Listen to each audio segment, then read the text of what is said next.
Hey everyone, welcome to another episode of Poets at War. Still not doing the bumpers and things, but no one has complained. I might start doing this for a little while.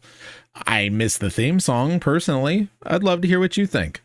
This one today is from January 8th, 2026, and involves mostly myself, Ian Wilson, Brendan Sunshine, Daniel Reed, and I think a little bit of Alexander Robertson, but I can't remember exactly.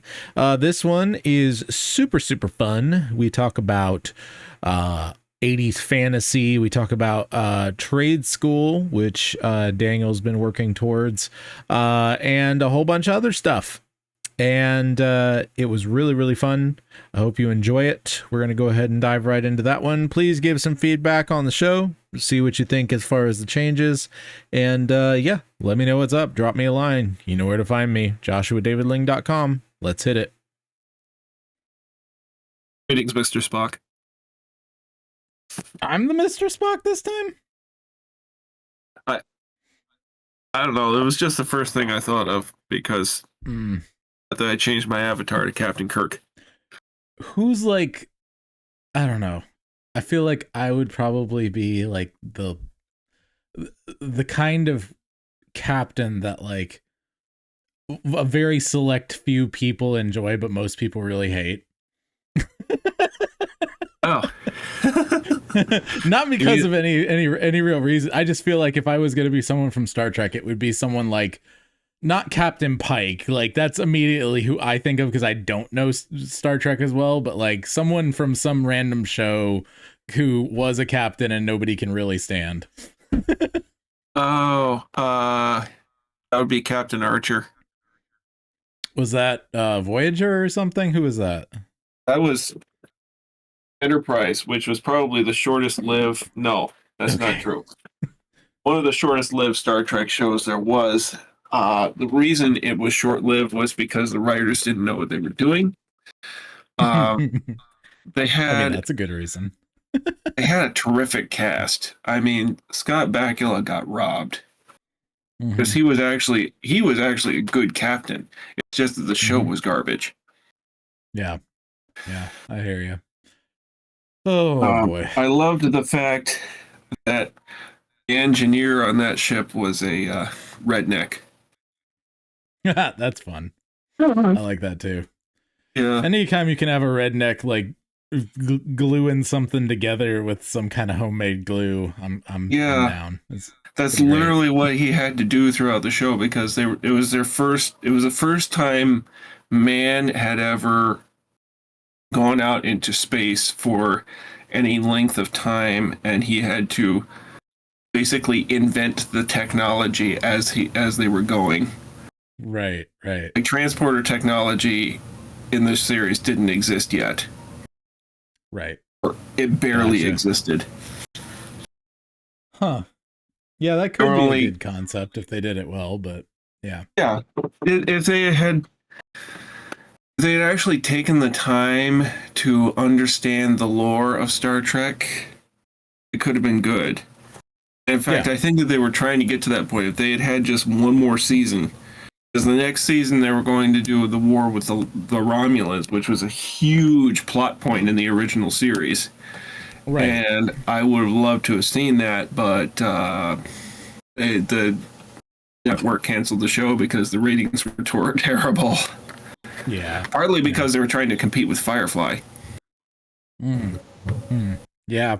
I have to admit, like, unless it's a really good iteration of Star Trek, I'm probably watching Firefly, especially around that time, just because Firefly was so weird and interesting, you know? Well, Firefly was by far a much more interesting show than Enterprise was. Yeah. It just was. I mean, like I said, Enterprise had a good cast. There were some good plot points in the show.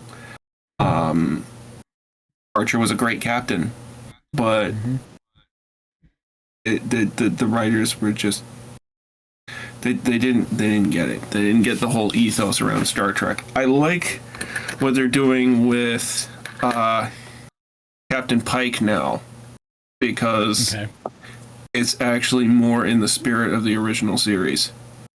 Okay, gotcha. they're even using they're reusing the background music from the original series, which I thought was really cool. Like, oh yeah, I recognize that musical cue. Yeah. Well, that's cool. Like there's Spock has his own like little musical. What is that? Leitmotif. Leitmotif. Leitmotif. Has his own leitmotif when he comes on camera, and they reused that in this show, and I just thought, oh yeah, there it is. That's fun.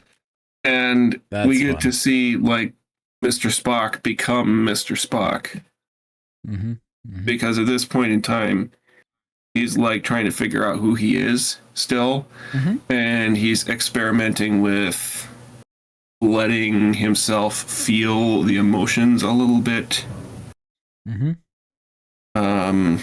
which he doesn't do in the original series. But this takes place a little before the original series. Gotcha. So Spock is a little younger. He's a little more inexperienced. He's experimenting with like romance and things like that. There's a hilarious episode where he and his wife are doing a mind meld, and they accidentally switch consciousness. So she's walking around in Spock's body, and Spock is walking around in her body, and they're trying to navigate how the other person lives. Right. What's up, Brendan? Hi. You get the brain cell sharers. I have Kirith asked me a question, and I didn't know the answer, but you're here, so now I can get the answer. Joshua. Me or him? Oh, me, okay. Joshua. Yes. What do you think of Violet Evergarden so far? No, we have not watched anymore because of how insane things have been. We had my mom's in the hospital currently. Yeah, I heard. And everything. And so things have been way too crazy. But we are going to get back to it soon. Soon, TM. We're going to. Yes, exactly. So far, we both really do like it. Like she's, I think, a little more into it at this point than I am. But like I am into it. We had the discussion about, what you said, like fourth episode or something like that. Most animes, you got to get to the fourth episode. You got to get to the fourth episode. Unfortunately, it sucks because I'm always you got to put your best foot forward type. But really, it's it's by the fourth episode. It's not just anime. I think any show. The fourth episode is when you have enough of a firm grasp of the characters that the writers can actually do something. Unless they do like a pilot movie, which I always really enjoy. Like pilot movies are really fun. But I was gonna ask you, Ian, Star Trek wise, I don't know that I've ever heard you weigh in on the J.J. Abrams films, one way or the other. What is your? I have avoided seeing them. Okay. Because I'm mid on Star Trek. There's some stuff I really like. There's episodes of the original show that I really like. There are episodes of random things. There's some video games that I played that I enjoyed. I think it's got great characters. I am not always a fan of the world. There's some stuff that I'm like, I don't really gel with the mission so much. It's not as mission focused as some other sci-fi stuff, depending on what, like when you have a crew, but there's a lot that I like about Star Trek. I really liked the first J.J. Abrams film, didn't like the second one very much. So I'd love to hear your thoughts on those eventually. You didn't like Khan? No, I didn't. Khan as played by Pumpernickel Bandersnatch. Yeah, exactly.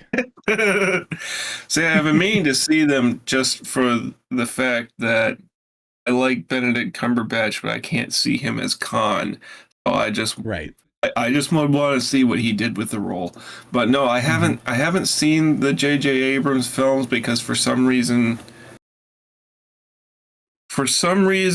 the idea of doing Star Trek the original series and having Captain Kirk played by someone else besides William Shatner doesn't make sense to me. It's stupid. Yeah. It's a stupid little block there because Captain Kirk is a character. William Shatner is playing that character. He's an actor. It's fine if somebody else wants to play Captain Kirk, but my brain goes, nope, it's William Shatner or it's nobody. Right. Do you have opinions on Chris Pine as an actor? Is it anything against him or no? I've never seen him in anything as far as I know. Oh, okay. He's not. Have you seen the D&D movie? Or the D&D movie? Once again, it's on my watch list, but I haven't seen it. Okay. I will just say the D&D movie. The D&D movie is a great fantasy. Ocean's 11. It's Guardians of the Galaxy, but fantasy edition. Complete with Bradley Cooper as a short person, a leading actor named Chris, and a female warrior type. Also, it's a comedy disguised as an adventure. It's Guardians of the Galaxy Fantasy Edition. Yep. I haven't seen it, but that's what I've heard. I'm going to see it eventually, I think, but it's pretty low down on my list right now. Yeah, I want to see it. I actually really want to see it. And my dad does too, oddly, even though he's never played Dungeons and Dragons. He saw a preview for it and he said, why don't we see that movie? Yeah. But and my dad he's kind of picky about fantasy movies. Like he's seen The Lord of the Rings. It's not that he doesn't like fantasy. He's actually he introduced me to fantasy. He read the Chronicles of Narnia to Chris and I a little, and then when we were teenagers, we all read The Endless Knot together. Right. He adores fantasy. I introduced him to Conan the Barbarian. He loves that. But he's kind of picky about fantasy movies. Well, it's because fantasy movies, fantasy movies are hard. Yeah. There's a reason why fantasy animation always is better. Or I say always. Why fantasy animation is consistently better than fantasy films. Yes. You need to, because whenever you're inserting any fantastic element into a story, you're going to use visual effects, and you have to make the visual effect match the real world. And that's really hard to do, because as soon as you don't do that, you completely ruin suspension of disbelief. And that's one of the reasons that I actually prefer 80s fantasy films, because of their use of practical effects. It looks more authentic. Yeah, the ones that get to theater that are legit. Yeah. Some of the ones that are low budget, they fail, but yeah. Oh, miserably, yes. Yeah. But I was going to say about just skipping back to Chris Pine. I, having seen plenty of my share of the original series and a couple of the movies with Shatner, I do think that Chris Pine does a good job with his take on the character. It is definitely a different take. He's not doing the same thing. But the things that come across really, really well are thrill-seeking playboy. Oh yeah. Yeah, I don't doubt that he does a good job. I'm sure that he is very good as Captain Kirk, maybe even better than William Shatner, because I mean, William Shatner had his limitations as an actor. Let's just face it. Yes. He owned the character. Yeah, he really did, and it wasn't that. Let's just admit the fact that William Shatner was not that great of an actor, but I think he knows that. Right. He just kind of owns up to it.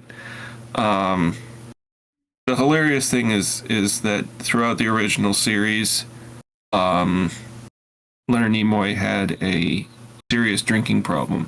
There are several episodes where he's playing Spock completely drunk. And you cannot tell because he was that good of an actor. Yep.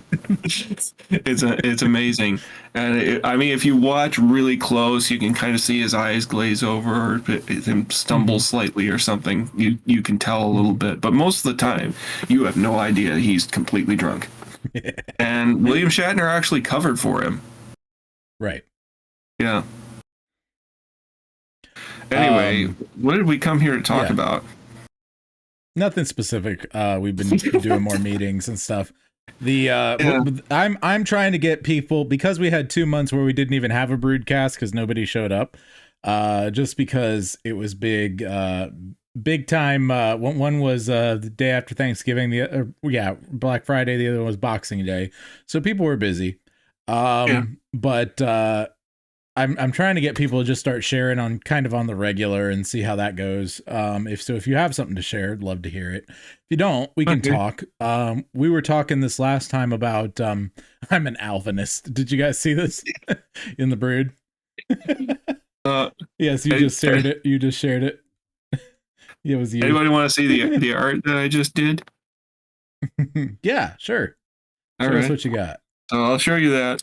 And then we can Alvinist. I saw that. And I just I busted myself. So the Arminians get so upset they go, Alvin. Anyway. Oh, does anybody want to talk theology tonight? Because I have some... No. Well, depending on what you want to talk, depending on what you want to talk, maybe, but later. No, later. I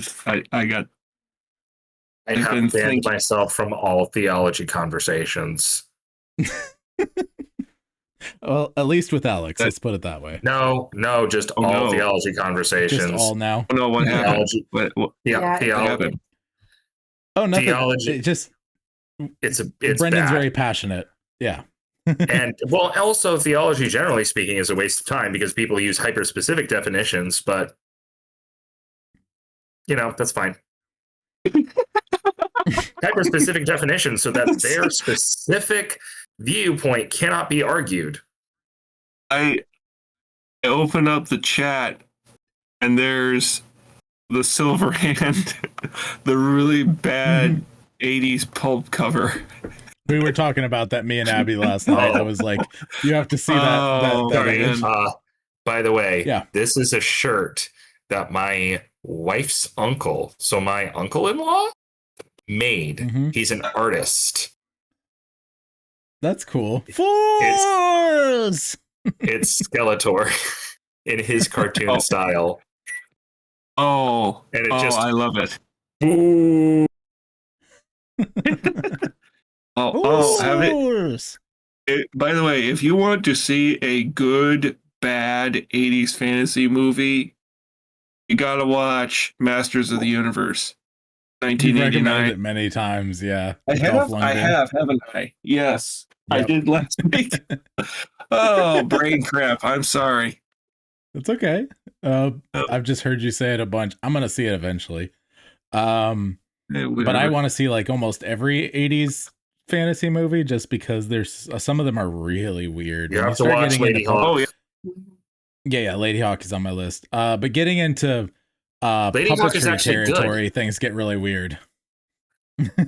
I've been told it's good and I've been told it's bad. I would like to see it. I think, Lady Hawk's script sparkles, in my opinion.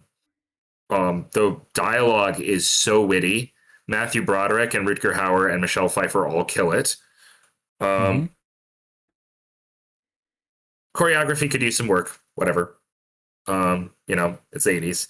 And the soundtrack is very 80s. Oh my. But I think Lady Hawk is actually a really good film, and people can fight me on that. That's my theology take for the night. Was it predestined to be good? Nope, we're not going there. We're not going there. All right. Hilarious. Does anyone want to hear some of my ideas for my next book? Yes. Of course you do. I said, either read that or I can read wherever I left off in Heart of the Stars. Although I'd rather do that with more people. Yeah, I understand that. We'll see who we get later. Yeah, we'll see. But yeah, tell us what you got. Oh, anyway, I'm developing a 3 or 4 book series for Uther. And I had written an outline for 3 books before, but I went back over it and I didn't like it, so I just deleted it and started completely fresh with 100% new original ideas and stuff. So I'm still outlining the first book because I'm not sure what direction I'm going to take it in quite yet. Gotcha. I mean, I have a beginning part, a middle part, and generally what I want to do with the end. I have a general idea of what I want to do with the end, but there's some muddy stuff in like the climax.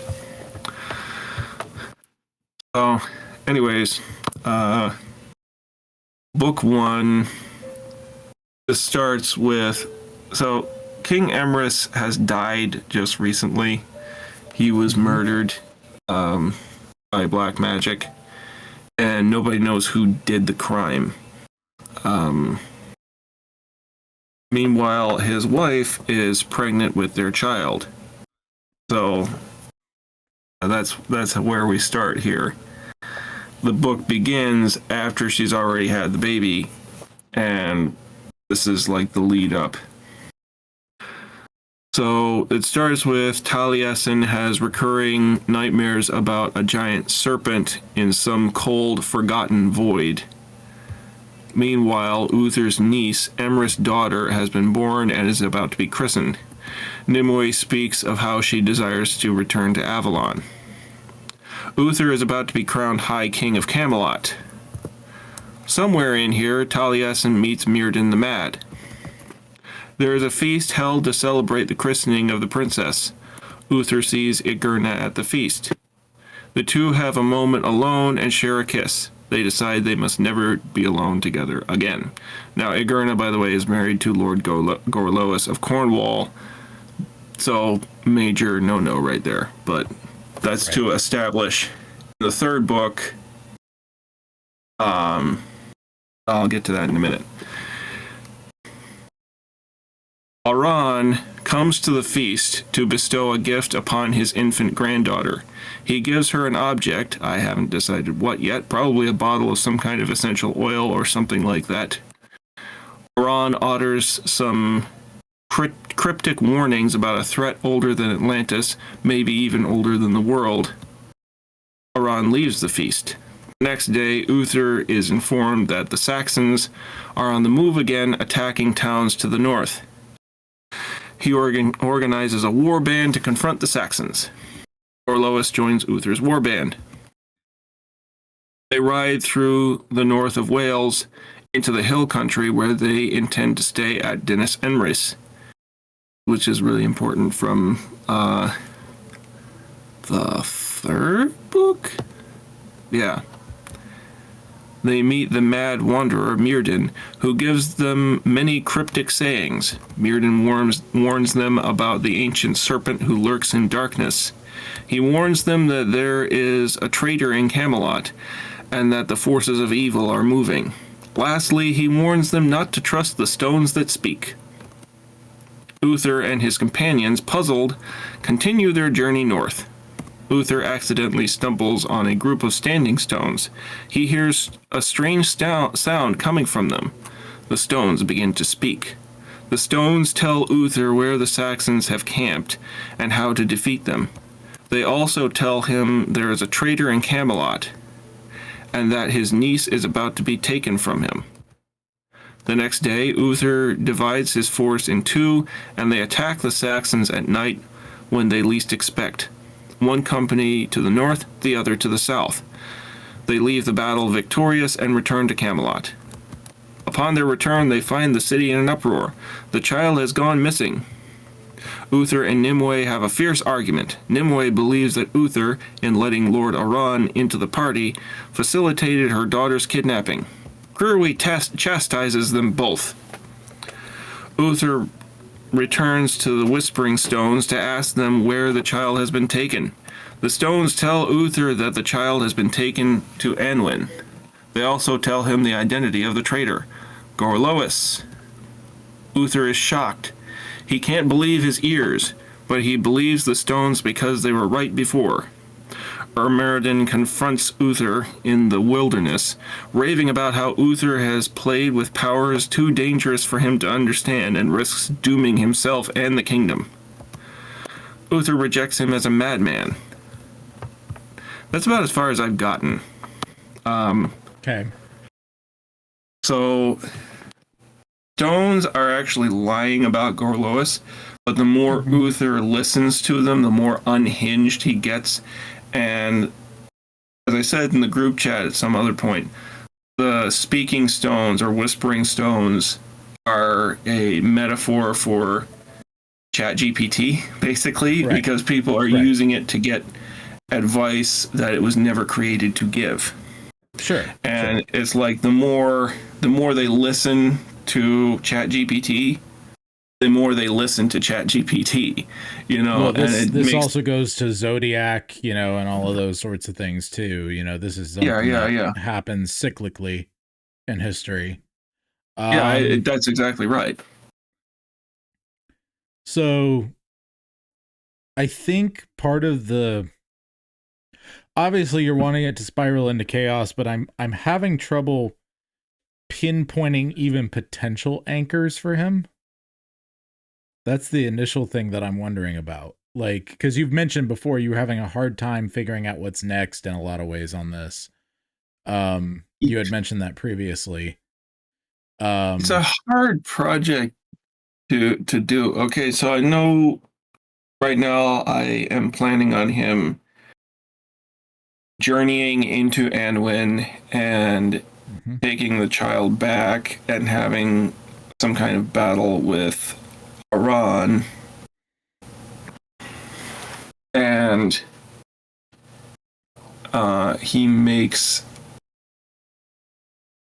basically it makes some kind of deal with Iran. They fight to a draw. He makes some kind of deal with Iran to take the child back in exchange for a favor to be determined at a later date, or something like that.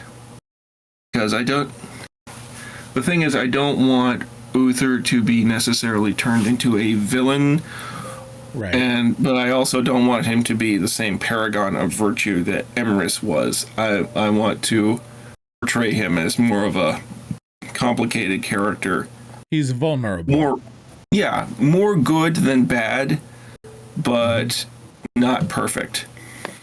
He's vulnerable to a lot of psychological threats to the kingdom. Yeah. That's exactly right. So I based Emrys, personality-wise, I based him on John Carter of Mars, who was a paragon of virtue. And I based Uther more on Robert E. Howard's characters, who tend to be a little bit more morally gray in some cases. Like Solomon Kane is a paragon of virtue, but at the same time, he does some things that are a little bit, like I said, morally gray. You know, a little dicey. He's willing to break the rules. And that's kind of what I want to do with Uther. Obviously, he goes to Anwen and gets his niece back. Originally, I was going to have his niece kidnapped by Eredwin and taken to the kingdom of Bala. But I thought, no, I'll have Iran take her back and try to raise her at first. Right. So, yeah, I'm following everything. The like I said, when I was talking to you earlier about this in text, one of the things that I keep coming back to is the stones are not just something that... What is the agency with the stones? Is it the agency of the people who created them to continually corrupt empires throughout the ages? Is it the people who are hijacking the stones specifically to attack Emrys, and thus they are contemporaries of Emrys? What is the mechanic of agency for the stones, if there is one currently? There isn't one, but you raise an interesting question. Right. See, I was just going to have them be leftovers of Atlantis. What's the other one?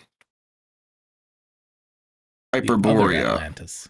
the Atlantis of the North, actually. Hyperborea. Yeah, I know what you're talking about. But not many people know about Hyperborea. Right. So if that's the case, there's either an agency that this is a corrupting force that they planted in this situation, or it is something that is going haywire from its original design, or mixing with something else that is causing this undesired effect. So it doesn't have to be malice that is the element of agency, but when you just have something acting with no agency whatsoever, I do question it usually, because it feels passive. Even if they're not even if the stones aren't meant to be a character, it feels like this is just something that's happening, and it's very passive. And that's one of the things that I really would love to dig into. If you wanted to make it seem passive and seem like this big mystery and no one can figure it out, but then it turns into Emrys being like, oh, it was all like, I got messed up, I was the one who actually drove myself mad. You're digging into something like Dr. Jekyll, Mr. Hyde territory, you know?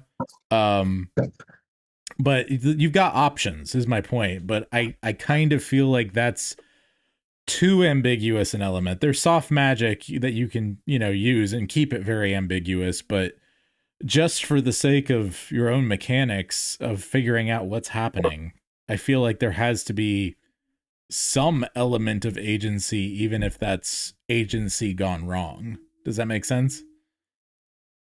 Yeah, I'm not arguing with you. Yeah. The other, I was actually going to go with a bottle of essential oils. Huh?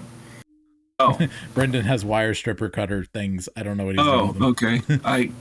His screen is frozen on my end. That's probably just me.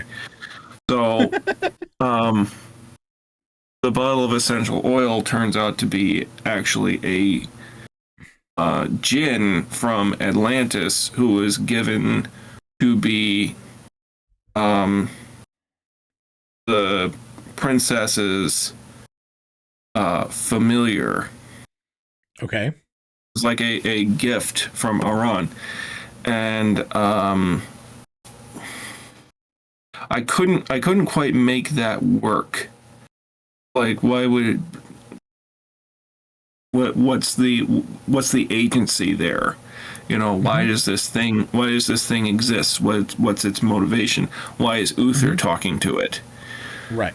So I considered that the stones themselves probably would operate on sort of a level of Lovecraftian magic, where they're sort of imbued with the intelligence of the builders of Hyperborea. In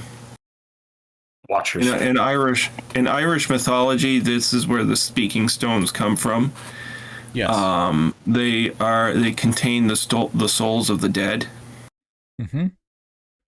And it's sort of like necromancy. You go to the stones to talk to the dead and get advice, but if you talk to them too much, you will actually drive yourself insane. Gotcha. So this was it was an apparatus for pulling on demons previously, and had a ignorant use on the part of the users and the builders, but probably a malicious purpose from the people who gave them the designs. That's what you're going for. Got it. Okay. Yeah. Okay. Yeah. That makes more sense overall. And that gives a little more agency to what we're dealing with here. So is there any contemporary connection to what the stones are doing to Uther, or is this a just so happens to be happening? It's okay if it just so happens to be happening. He finds them, he keeps using them. Like, I get that. That's perfectly fine. So it could be now the north of Wales is haunted. Mm-hmm. You can ask the people that live there. You can ask the people that have been there. The north of Wales has a very, very high incidence of UFO activity, actually, and has had for many years. Right. People go missing there. Weird stuff happens. Missing time. Abductions, sightings of fairies, all kinds of weird stuff has been going on there for thousands of years. So it wouldn't be out of line for something supernatural to happen to Uther, like an enchanted fog, if you will, that causes him to get lost and accidentally, quote unquote, stumble on the Whispering Stones. Right. Okay. That makes sense. So the main antagonist overall, though, is still Iran. It's just that this is Uther's Achilles heel, basically. Yeah. Iran is sort of playing 4D chess where he's fighting Uther. He's trying to keep Uther down. He's trying to keep Uther under control. And he's also competing with Caradwyn and her husband, whose name just left me. Why am I Teged? Teged.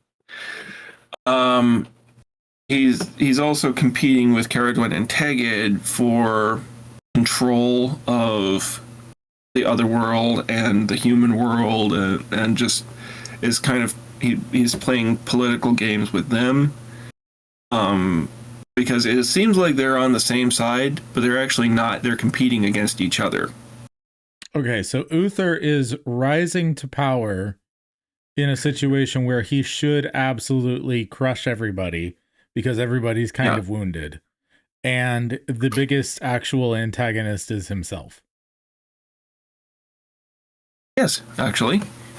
Okay, gotcha. So, meanwhile, you've got Manu, the magician, Uther's court magician, who's there working behind the scenes. He's actually working for Teged and Caradwyn, but Uther doesn't know that. He's the one that was responsible for Emery's murder, and he's whispering lies to Uther. At one point, he tries to tempt Uther to have his way with Igurna, and Uther rejects that at first. But between him and the Whispering Stones, he gets worn down over time. Gotcha. This is very Star Wars prequels.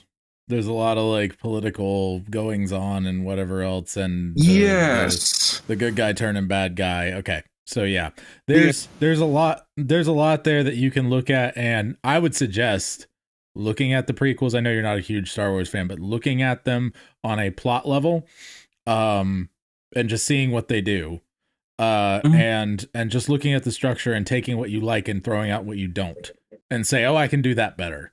Because this overall is more of a story like the Star Wars prequels, like the overall arc of, Anakin becoming Darth Vader kind of a thing. Even if Uther doesn't go full whatever, his decisions end up condemning the kingdom, basically. That's his problem. Is so by the end of it, when this is the fall of Solomon. Yeah, yes, that's exactly what it is. He murders Gorlois, and marries Agurna, and then he like comes to his senses and realizes what have I done? What have I done? He repents. He straight up kills Menu. Right, that's Bathsheba. Yeah, exactly. That's exactly what I'm basing it off of. Is King David and Bathsheba. Yep. And then he finds out that Menu has been the source of his problems all along. He murders Menu, has the Whispering Stones destroyed, but it's all too late. You know, the ball has been set in motion. He's going to lose the kingdom. He's going to die soon, and then the kingdom will be without a king for a time until Arthur is old enough to take his place. Right. Gotcha. Okay. Cool.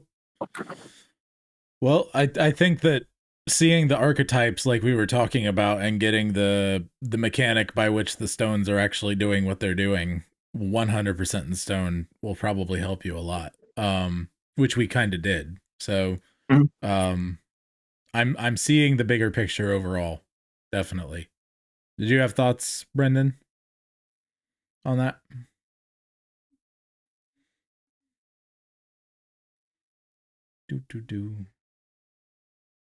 Now he's he dead. froze on my end. He froze on my end finally. He was moving around that whole time. Oh, there he briefly. Okay. There he is. I cannot hear you, Brendan. That is because I'm muted. Of course. Sorry, what was the question? Based on what we were talking about with his story, is there anything you wanted to add or say that I'm completely wrong about or anything? I think Ian just needs to work on not fleshing it out. I think Ian just needs to make sure that he has a solid foundation of where he's going, right? Like that that needs, like, I mean, obviously you have one started, right? I'm not saying you don't. I'm saying what you need to do is you need to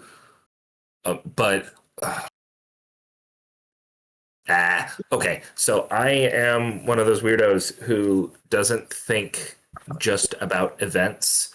I like to think about mood, the feel. I like to think about aesthetic. I like to think about everything because my brain doesn't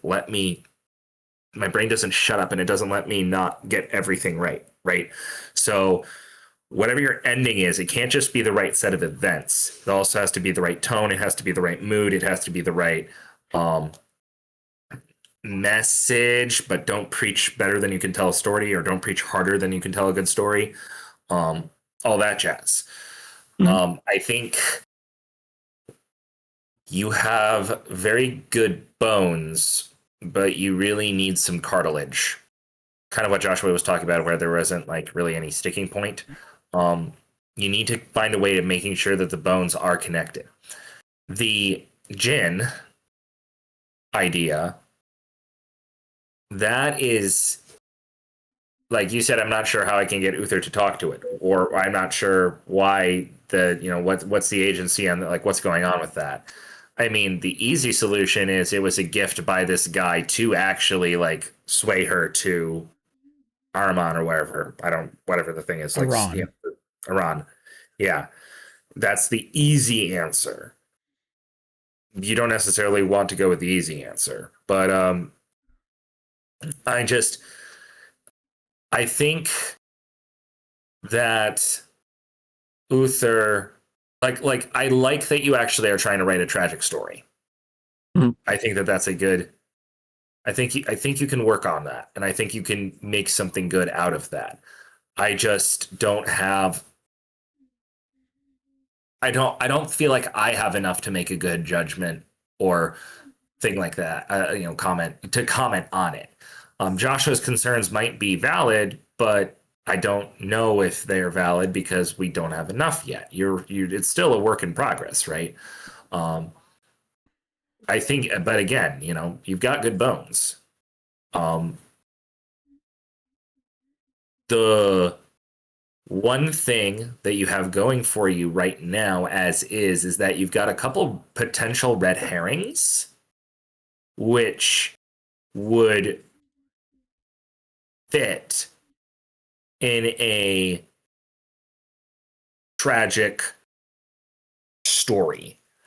because like the bottle that Iran gives, right? I don't remember that coming back into play.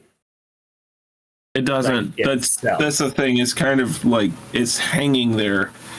So the problem I'm having is I have to have an overarching plot where Uther is falling from grace, but it takes place over the course of 3 books. So I have to have 3 different events, bang, bang, bang, until the last one when Uther has his encounter with Gorlois and realizes what he's done too late.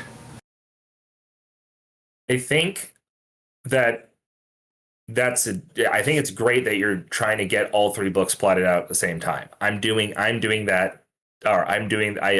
that with the Bard King trilogy because I knew that my 3rd book won't make sense without the first 2, even though they're entirely separate stories and you could read them entirely separately on their own.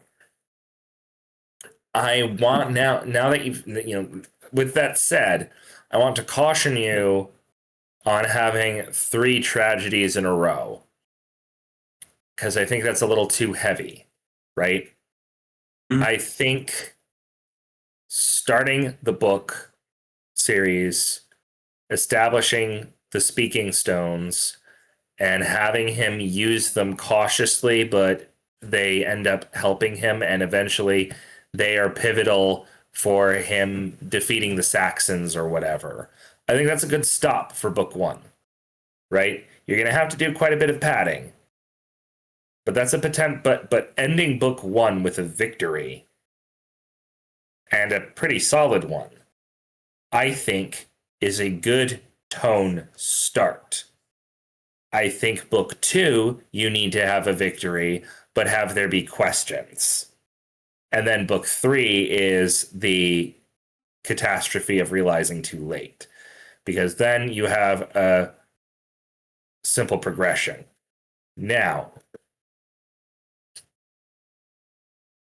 you got a Children of Her in this somehow,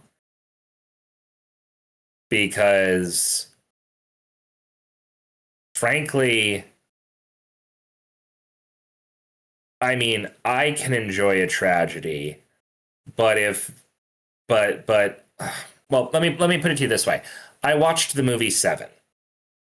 Seven stars Morgan Freeman and Brad Pitt and Kevin Spacey.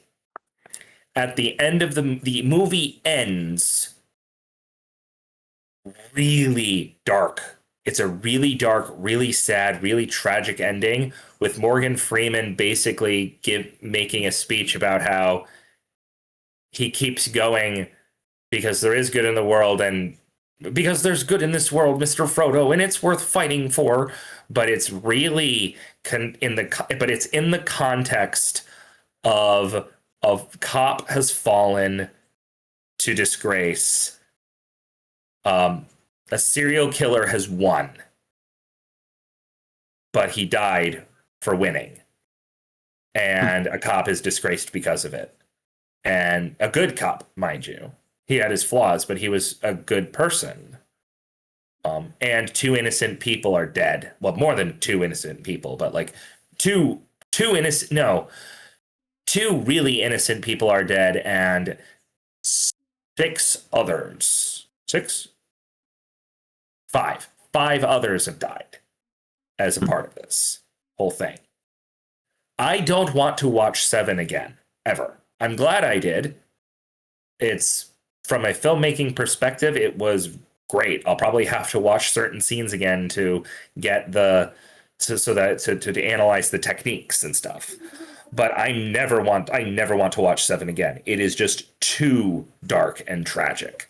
I'll happily read The Children of Hurin again, though. Mm-hmm. Right? Now, some of that is because I know the ending. Sauron and Morgoth are defeated. But I don't know if I know that with your story. And so whatever ending you give to book 3, you need to make sure that there's something that will that you need to make it so that it's sad and it's tragic, but it's not despair. Does that make sense? Oh yeah, no, that's exactly what happens. He Mirrodin comes to him and says, your son is going to be Britain's greatest king, but the kingdom is going to be taken away from you and given to him. And there was much rejoicing. Yes. So in Revenge of the Sith, Luke goes to Tatooine, Leia goes to the Organas, that kind of a thing. You also have I was getting to, you think of the arc, to Brendan's point, this is what the Star Wars prequels try to do. The first episode 1 ends with essentially, we've beaten back the Trade Federation, Naboo is free, but there's a war coming, right? Yeah. The second one ends with, okay, now the war is full on, and the Jedi have changed from guardians and keepers of peace that were mainly monks before to now full on soldiers and warriors. Was that a good choice? Like, the whole world is changing. This whole world is getting caught up in these clone wars. Did they take the bait by taking the clone army? Are they being played from both sides, et cetera, like big political intrigue. And then the third episode ends with the culmination of everything. As far as Anakin's arc, he starts out with, I don't want to leave behind what I know I have to do what's right. The second one ends with, I have lost everything, and the Jedi are lying to me. I'm not getting the answers that I want. Like, I don't know what to do. There has to be a better way. And then the third one ends up with, like, I have been tricked this entire time, and now the only way I'm going to get what I want is to betray everything that I ever had before. Right? That's what they're trying. I'm not saying how successful they are or not, but there's a building to where you can see the virtue of Anakin all throughout. He's trying to do what's best, but they're playing his bullheaded idealism against him. Right? Everyone's playing his bullheaded idealism against him because you can predict everything Anakin's going to do. Virtually, right? You may not be able to beat him when he's coming at you full bullheaded, but you can always, judo throw him because he's going to come at you all bullheaded, right? So that's kind of the idea, is that he's being played from the beginning, and then finally when it gets to the point where he's going to lose his wife and his kid, or kids as it turns out, like, he feels like the only thing that he can do is be evil to save them, and he has to take personal interest above his own. I'm obviously not saying this is exactly what you need to do for Uther, but the progression that Brendan is talking about, going from there's a victory in book 1 to, oh my goodness, we're really in the thick of it in book 2, to, oh my goodness, I cannot believe that he actually gave in at the final moment. Right? That's something you might want to play with.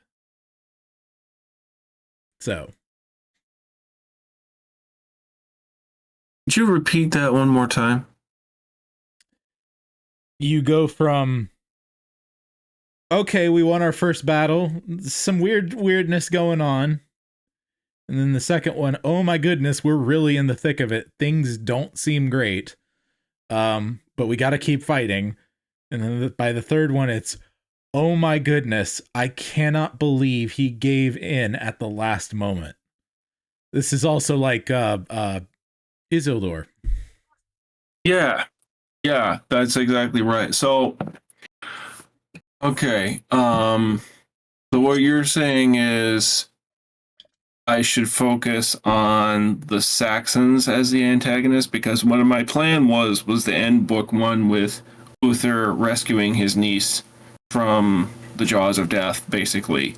Right. Well, the Saxons can be the foot soldiers for whoever's got the plan. You know what I'm saying? I mean, yeah, that's the plan. What it is the antagonist there would be Horsa, Hengist's younger brother, who's come to get revenge for his brother's murder several years earlier. Okay, gotcha. Well, not actually. He was killed in battle. It's not murder. His brother's. So it could be that the mastermind is Satan. You know, as far as we're concerned, it's the actual high forces of darkness, but they're using the Saxons to turn Uther against himself, basically. Yeah. You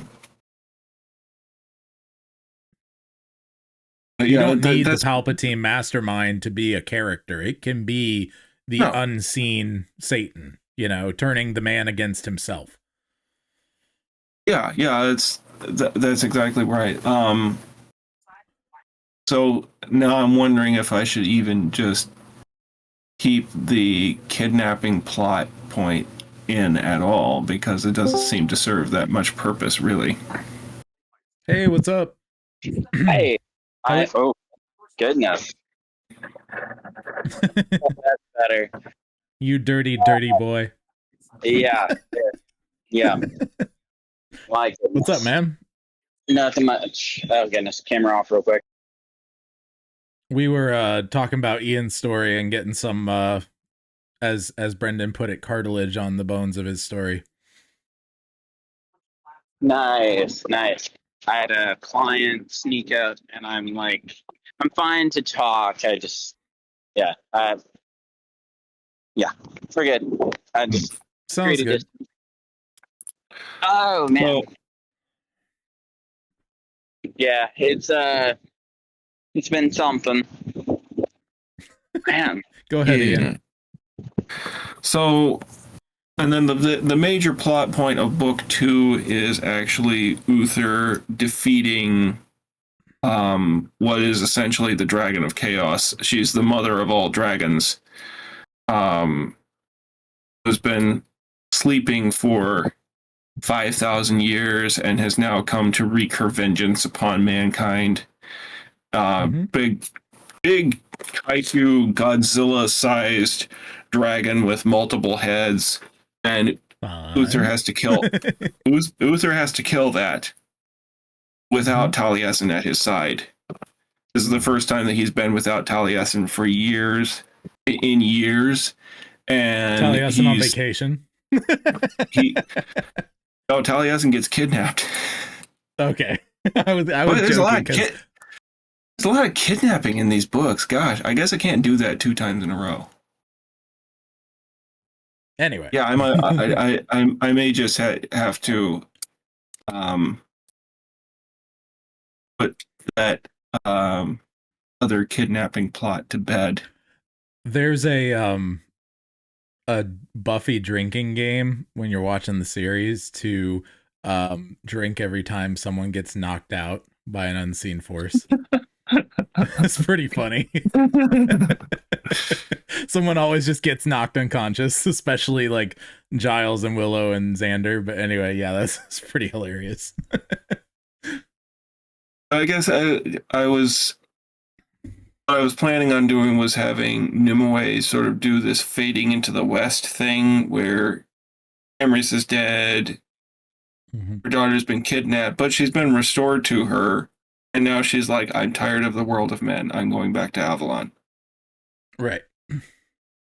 So that was where I was going with her plot arc, and she doesn't come back into play until Arthur becomes king. Is there a way the daughter, what's her name? I'm guessing she doesn't have Arthur's one yet. Mom. Yeah, I'm guessing it's actually Arthur's not. mom, no grandmother or something like that. No.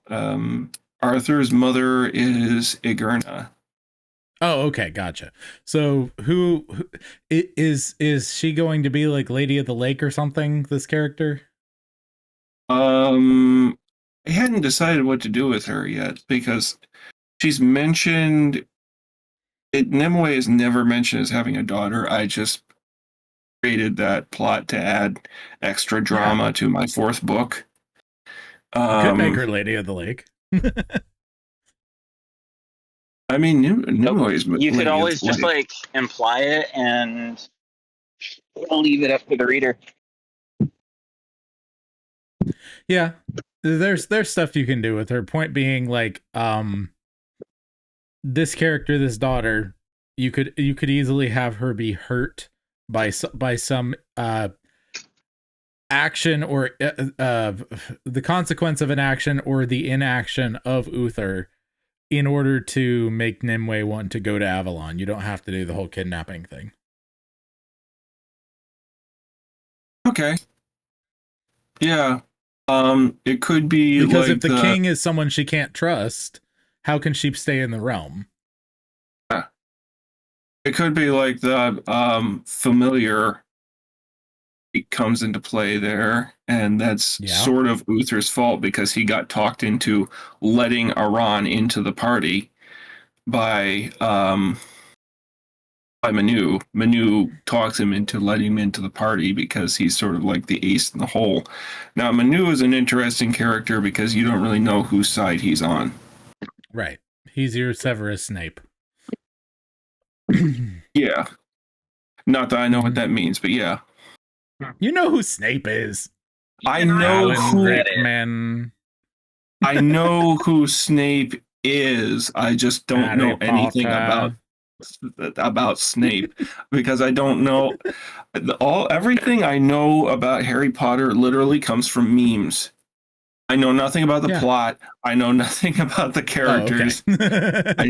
I know that Severus Snape is a character who wears all black and is grumpy and teaches alchemy or something like that. Played by Alan Rickman. I think he's the professor of the dark arts or something. Yeah. Anyway. Okay. Wait, what? Well, no, he's not. Right? Yeah, he's not a professor. He was professor of dark arts for one book, but he was the potion master for all of the others until he became the headmaster in the last book because of Voldemort shenanigans. Because the dark arts person is the teacher that rotates, if I remember correctly. No, the dark arts person is the teacher that keeps getting fired and or killed. That's what I'm saying. It rotates. Anyway, yeah. No, rotation implies that there is like a regular interval. This is no, we need to replace this guy again. So fair enough. They change about as much as Darth Vader's generals in Star Wars when he chokes every single one of them. I don't know. Harry Potter just doesn't make sense to me, I guess. I need to watch the movies or read the books or something. It's soccer on brooms. I was never allowed to read it as a kid, and now that I'm an adult, they just don't appeal to me. Yeah, that's right. That's how I feel about it. I guess if I lived in the Harry Potter universe and found out that I had magic, I would just skip over Hogwarts entirely and make my own magic sword and go on my magic quest of awesomeness. This is my problem. I hate school stories. I've learned that from Harry Potter. Just being a homeschooler. However, I will say I do appreciate a lot of what it does, and I know it fairly well. I have not completed all of the books. I've completed less of the books than the movies, and I'm getting through it eventually. I want to know it for the sake of knowing it. There's stuff I like, stuff I don't. You know, it's a mixed bag. I think what I'm going to do, I'm just going to wait until I have kids of my own one day. That way we can just all kind of appreciate it together. Sure, or make fun of it together, depending on what it needs. Yeah, but I mean, it's like a kid's story, and it's like it's not of the level of Narnia. No, no, and close to Narnia. No, it's nowhere close to Narnia. People compare it with the Lord of the Rings. There's no comparison. The Guys, more I've decided. Okay, so we're reading Silverchair right now with the kids. I just started Silverchair. Oh, yippee. So we're going to be coming to the Parliament of Owls very soon. And I've been working on Glimfeather in general, trying to do it like my dad did it and all kinds of other stuff, playing with the voice. And I'm realizing more and more as I do it, the ideal voice for Glimfeather the Owl, who's a minor character in Silverchair for Daniel, because I don't think he's read it yet. I'm still halfway the through. ideal voice, yeah. The ideal voice for Glimfeather is absolutely and completely Winnie the Pooh. Sterling Holloway or Jim Cummings. Okay. Not wrong. Make more sense. I know I'm not. I guess. You're not wrong. Two, what to do? Oh, both. Exactly. Oh man. So let's see here. Daniel, yes. You're still working the 2 jobs at the moment. You are going to be putting in, or have you put in yet for the it's not an apprenticeship, but something like that. So coming tomorrow, I'm going to gather all my things tonight, but I'm going to send in an application to get into a trade school to be an electrician's apprentice tomorrow. Gotcha. Sweet. Fantastic. Yeah. Yep. I'm going to be, well, it'll take a while, but eventually work up to the journeyman level to do, to start making the big boy monies. So. Yep. Very nice. And then you'll have some writing time, Lord willing. Yeah, hopefully. Just Lord willing, for sure. But yeah, no, Alex was trying to convince me last night. By the way, do you know how he's doing? They're treating him for flu symptoms. They said they're treating him for flu symptoms now, and everything. Okay. But yeah, so he's probably just dehydrated and stuff. It was crazy. He was feeling like he was totally. He sounded like he was fine last night. Yep. But yeah, that's crazy. It just hit him all at once, I guess. Crazy.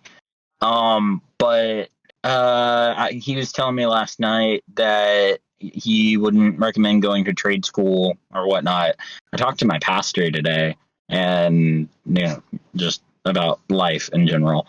And well, trade school is for folks like me who did not grow up doing that kind of stuff, don't have the prior experience. There's other ways to get into the electrician's apprenticeship, but for me, that's really my only option. So, looping to Casey. Loop at the brood wife. There it is. Oh man. Yeah, so I haven't said much either way, because I think that it's totally legitimate to go to a trade school and go down that route and do that thing, but you have to go whole hog. Like, you cannot halfway do it. Right. Not at all. That's really the big thing. And I tried very briefly doing the laborers union stuff here. Everything's a lot of them are union based stuff, and I was constantly turned away, being told that I was too intelligent for this kind of work. Constantly.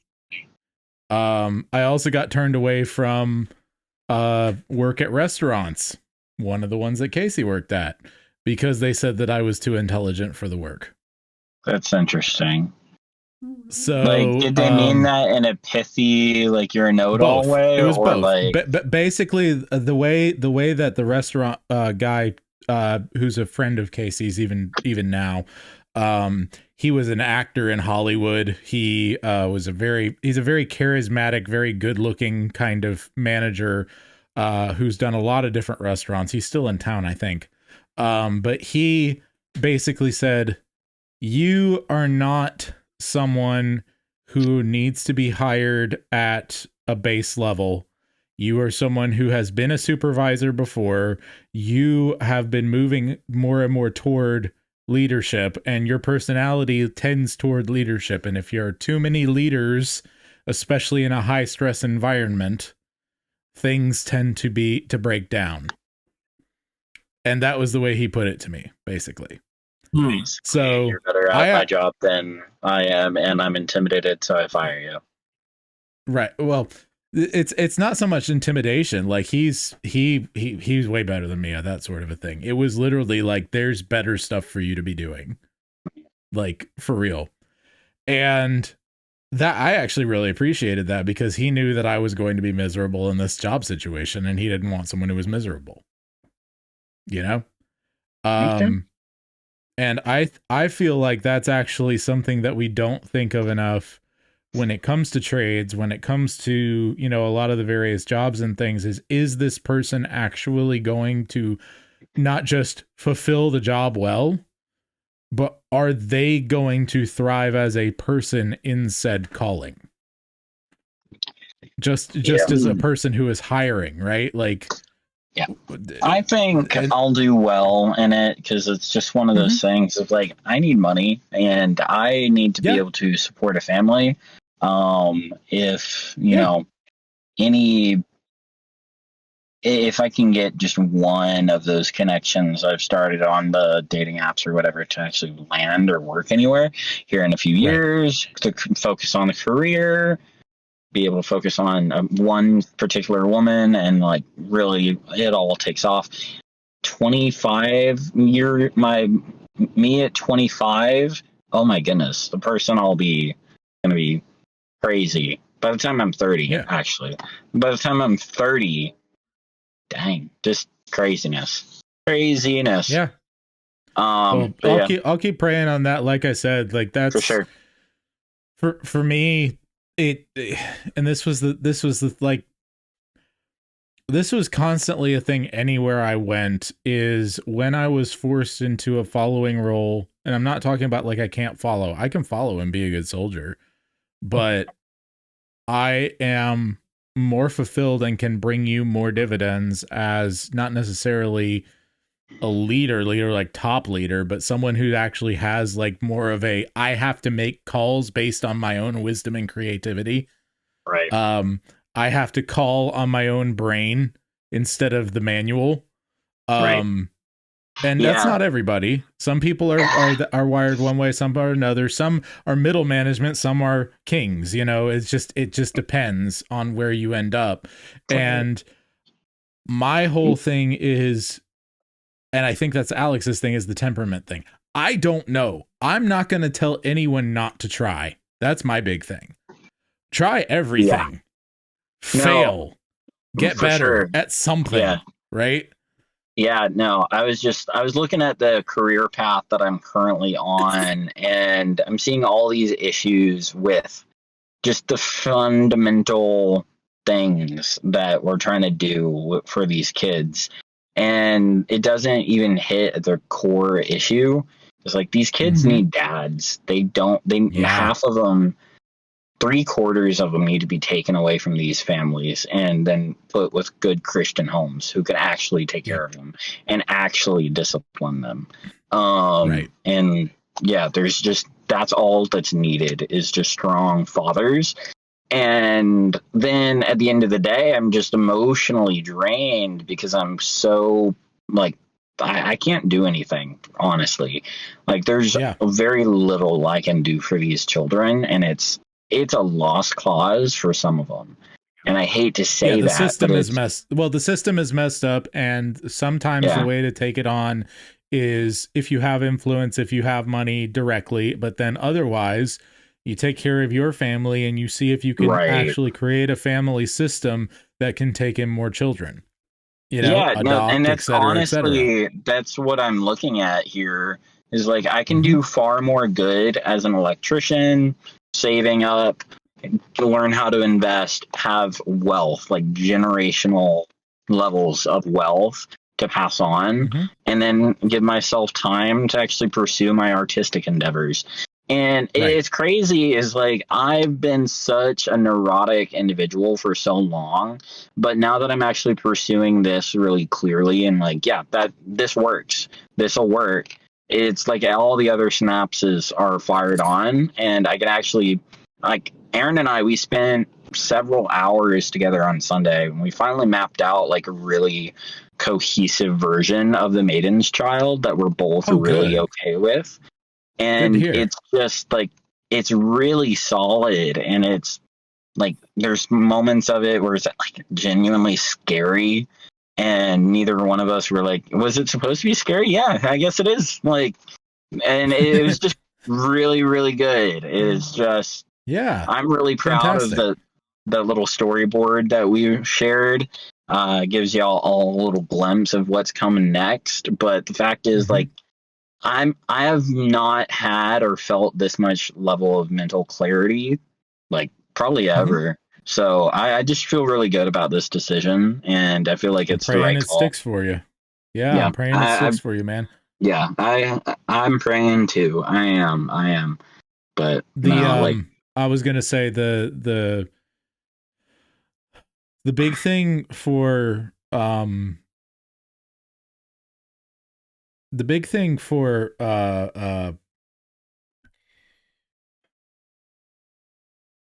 for me, the reason why I could not give up doing the stories specifically ultimately came down to, like you said, people don't have dads kind of a thing. And the only way that I have with my skill set to be a good dad to not just my kids, but anyone else, is to be the bard. Right. And nobody else is really doing that. Yeah. Nobody is really trying to become the storyteller, the person who's running a podcast, who's trying to help other artists, who's trying to pull people up so that we can continue to have good stories. And so that has become more and more my thing. And that's something I've told other people when they get concerned about finances with me, in any way, shape, or form, is there's no one else who's going to do this. I haven't met them yet. You know, for sure. And I could be totally wrong, but yeah. No, that's good. Oh man, I'm sorry. I've just I got all these creative juices flowing, like on all the different levels, and it's just things are finally picking up. I'm not helpless. I'm actually paying off a good chunk of my debts now, and things are just cleaning up. And I'm just really excited. And it's just a lot. I'm glad you got on tonight, man. I'm glad that you're trying to reach out and be friends and not be lonely. Yeah, that was another thing about the electrician thing that my brother, he kind of clocked. Like, I don't have very many close in-person male friendships. And the few that I thought were my ride or die just didn't work. Right. Cut. What's funny is I actually have a friend waiting on me right now, so I gotta go. All right, man. Have a good night. We love you. Night, man. It's weird that Daniel and I are going through the same stuff at the same time. Well, that's why you always get mad at him. I actually haven't been mad at him in a long time. I know you haven't. I was just playing. After the what was that guy's name? After the Kurt incident, it's like, you've now won my undying loyalty. Oh boy. Yep. I would kill for you. I would die for you. That's one of the big reasons I like both of you guys, is because you both are very, very, very just so passionate that I actually believe that you would kill for some of us. And I'm like, let's maybe hold back for just a few minutes on that, whatever. But that's good. I love you both for that. Let's smite your enemies. I am back for 2 seconds. I was trying to say, what's funny about me saying I need a social life, I actually have a buddy. We're going to go hang out and talk for a second. Good. Do it. But I'm do it. I'm actually I'm waiting outside of his apartment. He knows I'm here and he's walking my way to The cool. the electrician thing. My brother, he clocked it, and then he pointed out, is like, hey, if you go do a trade, you're going to be surrounded by guys your age all the time. Yep. And that might be good, might not. We'll see how that goes. It might not be. I might have to, keep that pastor on speed dial and be like, hey, help. You're like that little. Have you guys seen the Wasabi Girl on Reels? Oh yes. There's like little 2-year-old or whatever. She asks for wasabi and then she puts it in her mouth and she just goes, "Help!" Yes. I was like, I asked for male friends, and then it's like, oh wait, why are they all perverts? No. Right? Behold, oh, so true. I have brought you a mission field. Right. Yeah. Right. Yeah. Oh goodness. It's funny as I always end up like, if it's guys my own age, I feel like I'm the wizard. I'm like the Gandalf leading the hobbits, and it's so weird because in this group I'm Pippin. Yep. Yep, I hear that. And I'm definitely Pippin in the church, guys. I've been in Pippin in various groups before. Now I'm solidly somewhere between Boromir and Gandalf, depending on the situation. Right. So, but that comes with age. That comes with being 36 now, and people who are, in their 60s going, "Oh, you're still young," and I'm like, "Yes, but I'm 36," and they go, "You're right. You're right." Looks like my buddy Jacob is walking out, so I'm gonna go. Love you guys. Bye. See you, man. Oh, actually, one of the things I kind of wanted to talk about that's been going through my head, and you can clock out if you want, Brendan, because this gets into some like theological weeds. Or not, or you can just stay here and suffer. What? Wait. Which weeds? What? Which weeds? Protestantism versus other versions of Christianity. Oh, nah. Okay. Nah. He's like, "You're good, bro." Baptists are heretics. Catholics are idol worshippers. The Orthodox are weird. We're fine. Yeah, that sums it up.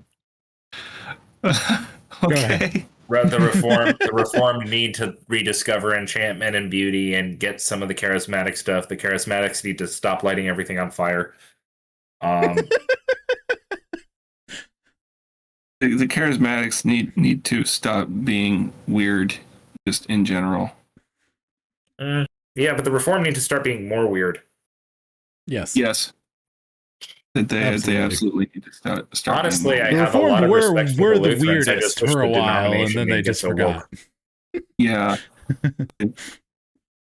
forgot they lost their way.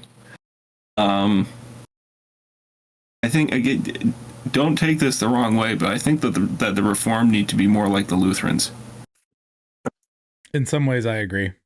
In some ways, I'm like, the Lutherans are just the Baptists of the Anglican Reformed. It's like the triangle of like high liturgy Reformed. But not all of them. I like the Lutherans. I just wish that the official mainline Lutheran denomination hadn't gone full woke, lose their pants. Mm-hmm. Yeah. So anyway, New Year's Eve, or maybe it was the day before, I don't remember. My birthday. I was trying to help my sister with her intrusive thoughts. And I was looking for Christian videos about intrusive thoughts on YouTube to see if I could find some Christian speakers or pastors or theologians or whatever who had broached the subject. I should ask Dr. Ortland. Anyway,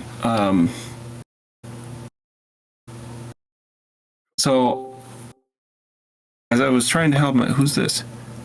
Abby. Abby. Abby. What's Hi, up, Abby? Hello. As I was trying to help my sister, I found a video by this Eastern Orthodox priest about intrusive thoughts. So I thought, oh, okay, this guy looks interesting. He's really well muscled. He's one of them, yes. Yeah, he's like, I don't know. He's a guy I hadn't heard of him until a few days ago, and I started watching a bunch of his videos. And mostly what he talks about is like advice for men that is not like Andrew Tate level advice. It's actually actionable. Right. So he started talking about his battle with intrusive thoughts and how it was basically ruining his life, and how he turned it around to actually now he has some mental peace and clarity. And he explained basically you have to pray without ceasing. That is the easy answer. You have to pray without ceasing. And I hadn't really done that. So I watched that video, and then I watched another video from a different Eastern Orthodox priest who basically said the exact same thing. So I said, oh, okay, that's actually usable advice.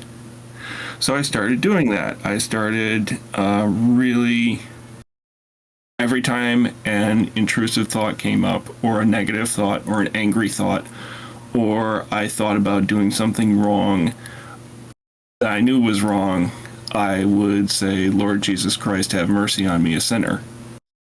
Mm-hmm. And that actually worked. Like, I have had more mental clarity and peace of mind. Not perfect peace of mind. I've had more bringing peace your mind back to Christ at the very minimum, but obviously there's more going on. But like, you're at least doing that, you know? Yeah. And it actually started to work. And I was like, oh, wow, this is amazing. Maybe they were right about this. I wonder if they're right about some other things. So I started doing a deep dive into Eastern Orthodoxy, which is not the first time I've done that. I knew they had some like issues with atonement theory. I thought let's just hear them out on that. Let me hear their side of the story. So I did, like I said, I did a really deep dive into their theological positions and why they are the way they are, basically. And essentially they see sin as a not a legal failing, but a sickness that has to be cured. Right.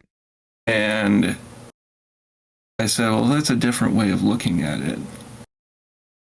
Because, like, Adam introduced original sin. Now, they don't actually believe in original sin, which is weird. I don't understand how you could not believe in original sin. Right. But Adam introduced original sin, which basically means everyone that has ever been born is mentally ill. Right. Absolutely. And that introduced chaos into the body. We get sick. We die. We have mental illness. We have chronic illness. All that other stuff. And we go to Christ because he's the source of life and healing. He's the great physician. And that's how they primarily see Christ.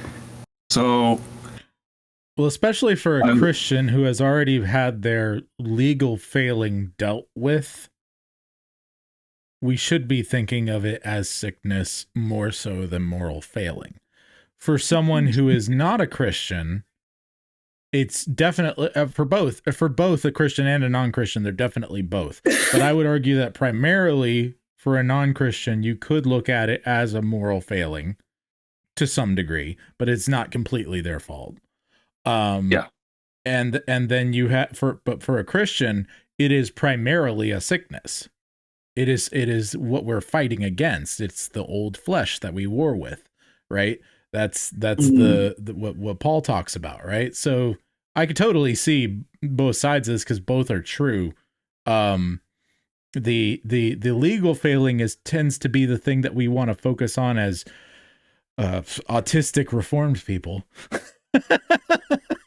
Because we're so caught up in justification by faith alone, we think that we slip back into the idea that that warring with sin and sanctification and all those other sorts of things should just either be fixed, otherwise it's our faults and our own, because of our own depravity and blah blah blah. And it's like you're literally deconstructing the tulip as it was originally constructed, you know. And it's like, it's not what the original reformers taught, but we live in a very guilt-based world right now, not just Christianity. Like all the world feels guilty right now, and they should, for so many reasons. And we should, you know.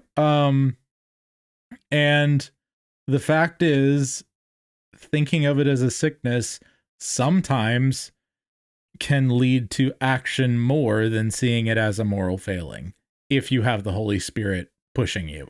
So both true, both have to be dealt with, but one you can't deal with at all. The other, Christ works in you and through the Holy Spirit to help you deal with it and help you to become the person that you're meant to be, right? You can't save yourself, but you can work out your sanctification with fear and trembling. Yeah. So what happened after that was I texted my one of my Roman Catholic friends who went to seminary, because he's Byzantine Catholic, which means that he's both Eastern Orthodox and Woods? Catholic. Christopher Woods, yes. I know him, yeah, from Logo Sophia early days. Right, yeah. So I texted him and said, well, what do I do with this information? You've been to seminary. What do you think? I have a unique perspective on being, you know, because he, like I said, he's both Eastern Orthodox and Catholic in a manner of speaking. In a manner of speaking, yes. So he said, okay, so Eastern Orthodox theology is incomplete because it doesn't have this. And then he went on to explain Anselm's satisfaction theory. Okay. Which was formulated by Anselm of Canterbury in the 11th century. Mm-hmm. And he said that there was a dilemma because a finite being defied an infinite being, creating an infinite fault. Mm-hmm. So because Adam defied God, an infinite being, he created an infinite loop of fault that and was then Christ passed on. Fixed the loop, right? Yeah, because he's infinite. God could fix the fault unilaterally because he's God and he can do that. That creates a problem because then humankind gets away scot-free and our human flesh is not dealt with.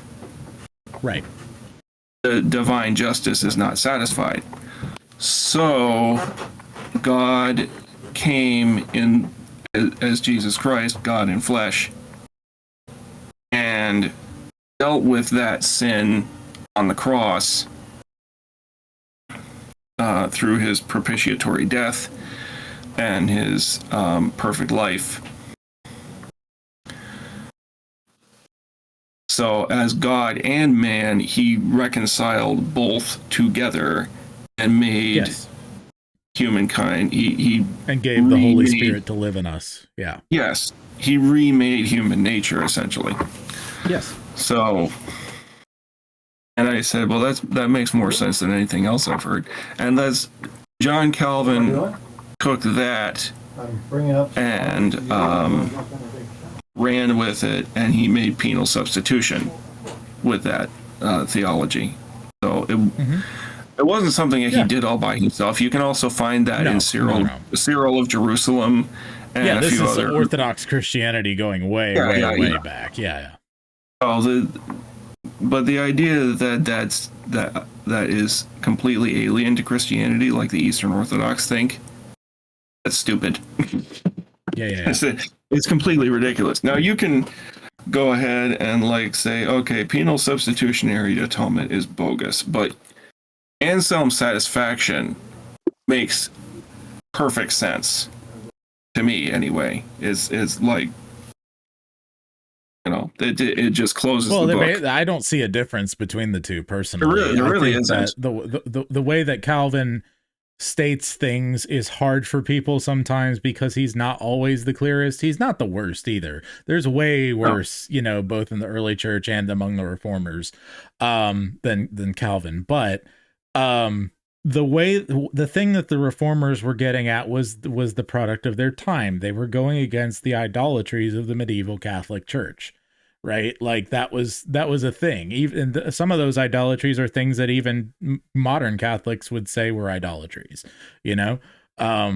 so like, as far as all that goes, like he's doing a very specific thing. And I think we forget that a lot. And a lot of, especially the autists, that really just like, they've been raised. Here's my thing. I think that cage stage Calvinism, the way that it is shown, is absolutely true. But I think the fault cause is the allowing rampant man-centered, not just Arminianism, but straight up semi-Pelagianism and Pelagianism to run rampant in the Western world, to the point where the second we have even an inkling that we are so small and God is so big, like, is so mind-blowing that suddenly they can't see the forest for the trees. And everything that looks like a nail, you suddenly have a hammer and everything looks like a nail. And, so, I mean, I kind of went through a cage stage, but not really. It was really, really short. Time out, Brendan. Just real quick, could you pray that Tristan would sleep through the night tonight?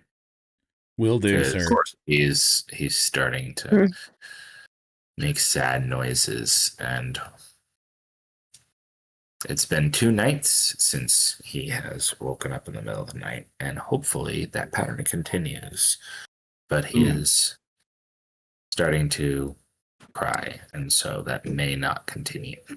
Anyway, I'm going to sneak off now. Yeah, I'm going to have to log off Zoom too. Same as well, but we'll stay for just a few minutes for you to finish your thoughts and stuff. We'll see you, Brendan. Love you, man. See you. If you're going now. Yep. Abby, how about you? How are things going? I was going to get real quick. No, it's going good. I just got ink all over the place again. So, fun times. That happens. You got cold again? Is that what you said? Ink. Remember that time I spilled India ink on my desk? Yep. Yeah. Now my fingers are green. Oh boy. I was just listening.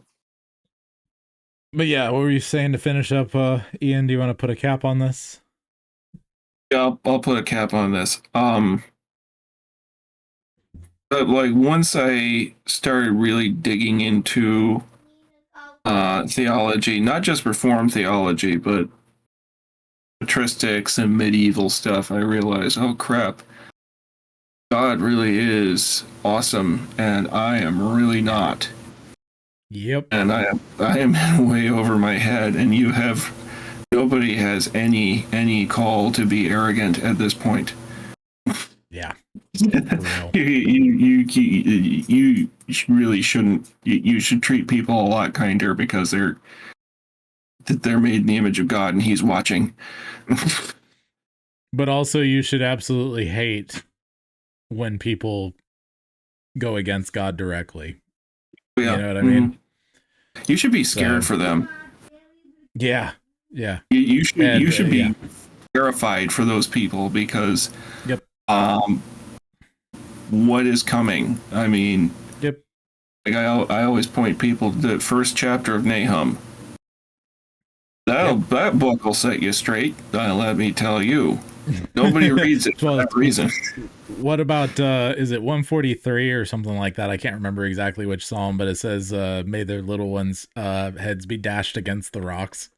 It's like we can't hate hard enough, and we can't be humble enough when it comes to sin, but also we can't love God enough and love goodness enough.